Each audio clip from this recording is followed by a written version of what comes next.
संतुलित उर्वरक उपयोग क्या है और इसके क्या लाभ होते हैं और ये हमें क्यों करना चाहिए।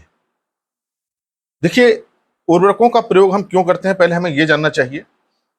और ये संतुलित उर्वरक उपयोग क्या है। उर्वरक वो पदार्थ हैं, वो रासायनिक या जैविक पदार्थ हैं जो फसलों को पोषक तत्व देते हैं। अब ये रासायनिक उर्वरक जैसे यूरिया, डीएपी, एसएसपी भी हो सकते हैं और ये उर्वरक जैविक भी हो सकते हैं जैसे एफवाईएम, कंपोस्ट, वर्मी कंपोस्ट या हरी खाद, बायो फर्टिलाइजर, ये भी उर्वरक है। इन उर्वरकों का काम पोषक तत्वों को देना होता है ताकि फसल की पूरी तरह से ग्रोथ हो, उसका सही ढंग से डेवलपमेंट और सही उपज हमें मिल सके। और फसल को, कोई भी फसल है, चाहे वो अनाज की है, दलहनी है, तिलहनी है, चाहे वो गन्ना है, चाहे सब्जी है, कोई भी फल फूल वाली है, उसको 17 पोषक तत्व आवश्यक होते हैं। कुछ पोषक तत्वों की आवश्यकता बहुत ज्यादा होती है और कुछ की आवश्यकता बहुत कम होती है। इन 17 पोषक तत्वों में से जो 3 पोषक तत्व हैं, कार्बन, हाइड्रोजन, ऑक्सीजन, ये फसलें या तो पानी से या हवा से ले लेती हैं। इनके लिए कोई उर्वरक देने की आवश्यकता नहीं होती है। इसके बाद जो पोषक तत्व चाहिए वो फसलें मिट्टी से लेती हैं और इनमें से खास तौर से नाइट्रोजन, फास्फोरस, पोटेशियम, इनकी आवश्यकता बहुत ज्यादा होती है, इसलिए इनको हम प्रमुख पोषक तत्व कहते हैं। और कुछ पोषक तत्व जैसे जिंक है, आयरन है, कॉपर है, मैग्नीज है, बोरोन है, इनकी आवश्यकता कम होती है, इन्हें सूक्ष्म पोषक तत्व कहते हैं। तो अगर ये पोषक तत्व, सभी पोषक तत्व सही मात्रा में, सही अनुपात में और सही समय पे मिल रहे हैं, तब हम कहेंगे कि फसल को संतुलित पोषक तत्व मिल रहे हैं। तो संतुलन पोषक तत्वों का तभी होगा जब सभी आवश्यक पोषक तत्व, जितनी आवश्यकता है पौधे को, उतने मिलें और सही समय पे मिलें। तो मात्रा सही होनी चाहिए और समय सही होना चाहिए, तब हम कहेंगे कि फसल अच्छी ग्रोथ हो रही है और उसमें संतुलन है पोषक तत्वों का। अब जब यही पोषक तत्वों को हम उर्वरकों के माध्यम से दे रहे हैं, संतुलित रूप में दे रहे हैं, हम पोषक तत्वों को इतना दे रहे हैं कि जितनी फसल की आवश्यकता है और सही समय पे दें उर्वरकों के माध्यम से, चाहे हम जैविक उर्वरकों के माध्यम से दें, चाहे हम रासायनिक उर्वरकों के माध्यम से दें, तब इसे हम कहेंगे संतुलित उर्वरक उपयोग। अब हमें पता कैसे चलेगा कि किस फसल को कितना पोषक तत्व चाहिए। धान है, मक्का है, गन्ना है, आलू है, सब्जी की फसलें हैं, सबकी आवश्यकता अलग अलग होती है।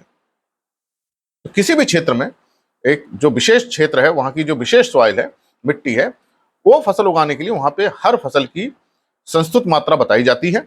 ये एक रिसर्च के माध्यम से निकाली जाती है कि धान को कितना नाइट्रोजन, फास्फोरस, पोटेशियम चाहिए, गेहूं को कितना चाहिए। अगर एक सामान्य बात करें हम, तो धान, मक्का, गेहूं, जो हमारी अनाज वाली फसलें हैं, 1 एकड़ में 48 किलोग्राम नाइट्रोजन, 24 किलोग्राम फास्फोरस और 16 किलोग्राम पोटेशियम की आवश्यकता होती है। ये अलग अलग क्षेत्र में अलग अलग हो सकती है, अलग अलग मिट्टी के प्रकार से अलग अलग होती है। ये एक मैंने सामान्य मात्रा बताई।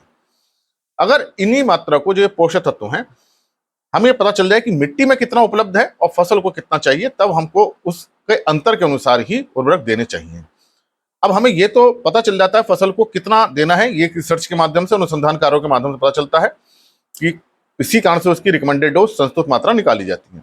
लेकिन मिट्टी में कितना है ये कैसे पता चलेगा कि किसी क्षेत्र की मिट्टी है, कहीं राजस्थान की है, कहीं गुजरात की है, उत्तर प्रदेश की है, उत्तराखंड की है, अलग अलग क्षेत्रों में अलग अलग तरह की मिट्टी है। अब उस मिट्टी में कैसे पता चलेगा कि उसमें कितना नाइट्रोजन है, फास्फोरस है, पोटेशियम है।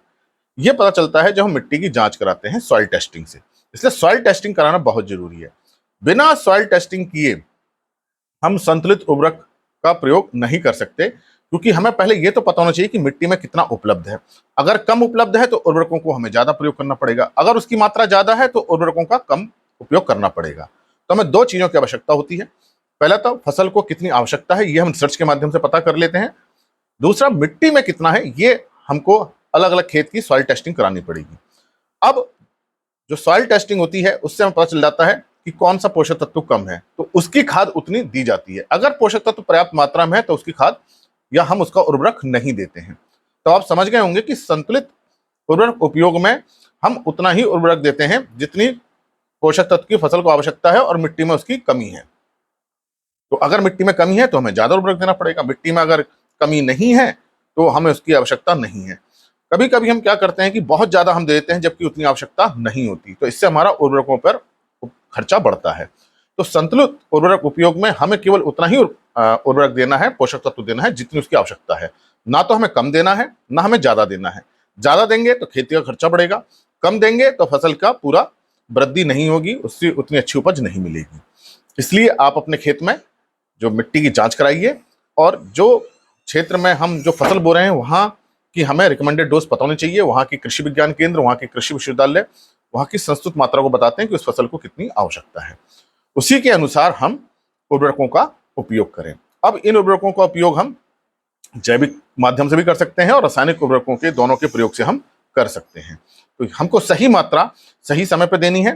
फास्फोरस, पोटेशियम और जो सूक्ष्म पोषक तत्व हैं उसको हमें बुआई के समय देना चाहिए, क्योंकि ये अधिकांश मिट्टी में फिक्स हो जाते हैं और धीरे धीरे उपलब्ध होते हैं।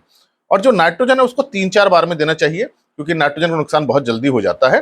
तो 3-4 बार में बुआई के समय, खड़ी फसल में 2-3 बार देना चाहिए, ताकि उसका हम ज्यादा से ज्यादा उपयोग कर सकें। तो इससे हम सभी पोषक तत्वों को सही मात्रा में सही समय पर दे सकेंगे। अब इसके लाभ क्या होंगे? देखिए, जैसे मैंने शुरू में बताया कि ना तो पोषक तत्व बहुत ज्यादा जाना चाहिए, ना बहुत कम। तो जब हम संतुलित प्रयोग करते हैं तो फसल उत्पादन हमारा बहुत अच्छा होता है, जिससे हमें अच्छी उपज मिलती है और अच्छा लाभ होता है। दूसरा, मिट्टी में चूंकि पोषक तत्व हम मिट्टी की टेस्टिंग के अनुसार दे रहे हैं, जो कम है उसको ज्यादा दे रहे हैं, जो ज्यादा है उसको हम बहुत कम दे रहे हैं, तो मिट्टी में संतुलन रहता है। मिट्टी की फर्टिलिटी जो है, मिट्टी की उत्पादन क्षमता जो है, मिट्टी की ताकत बनी रहती है। इससे हमारी मिट्टी अच्छी रहती है। तीसरा, अननेसेसरी अनावश्यक रूप से हम जो उर्वरकों पे खर्चा कर रहे थे, जो लागत बढ़ रही थी, वो लागत भी हमारी कम होती है और लाभ अधिक होता है। उर्वरकों का ज्यादा प्रयोग करने से खर्चा तो बढ़ता ही है, पर्यावरण का भी नुकसान होता है। तो पर्यावरण की भी रक्षा होती है, सुरक्षा रहती है, पर्यावरण भी हमारा अच्छा रहता है। इसलिए हमें संतुलित उर्वरकों का प्रयोग करना चाहिए। इसके लिए 2 चीजों को ध्यान रखिए कि जो फसल उगा रहे हैं उसको कितनी आवश्यकता है, उसकी रिकमेंडेड डोज कितनी है। दूसरा, हमारी मिट्टी में कितना उपलब्ध है, उसके अनुसार ही हमको उर्वरक देना चाहिए। जब आप सॉइल टेस्टिंग कराते हैं, सॉइल हेल्थ कार्ड बनवाते हैं, तो उसमें लिखा रहता है कि किस पोषक तत्व की कितनी कमी और कौन सी फसल उगा रहे हैं, और उसमें आपको कितना डीएपी, यूरिया या एमओपी देना है। इसलिए मिट्टी की जांच करा के सॉइल हेल्थ कार्ड जरूर बनवाएं, ताकि आप संतुलित उर्वरक का उपयोग कर सकें। तो ये कार्ड आप अपने संबंधित जिले के कृषि विभाग है वहां से संपर्क करके बना सकते हैं।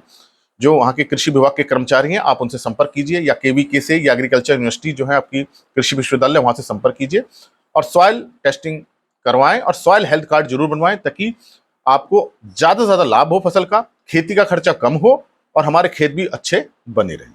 आशा है ये मेरी बात आपको समझ में आई होगी कि संतुलित उर्वरक उपयोग क्या है और कैसे हम इससे लाभ ले सकते हैं। धन्यवाद।